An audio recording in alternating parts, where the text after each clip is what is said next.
Hi, I'm going to be doing my presentation on Bronfenbrenner's ecological systems. And this theory basically explains the direct and indirect influences on an individual's development. And I'm going to be explaining how this theory still applies to adolescents today. So, a little bit about ecological systems. Basically, there are five systems that adolescent development is influenced by. The first one is microsystems, and these impact the child directly. So, this includes parents, teachers, and peers. Second is mesosystems, which are interactions between those surrounding the child. So, for example, the interactions between parents and schools. The third is exosystems, which are larger institutions such as mass media or the healthcare system.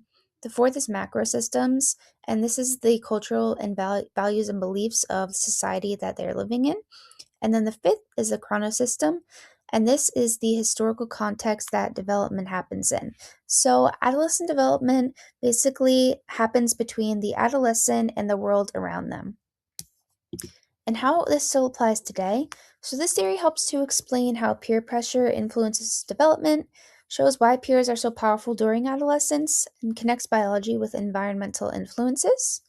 In puberty and cognition, it's explained that the adolescent brain is affected by oxytocin, which facilitates bonding and makes social connections more rewarding. So, adolescents seek peers and excitement. And this also connects to the ecological systems theory because in the microsystems, peers and school are some of the strongest immediate influences on adolescent behavior.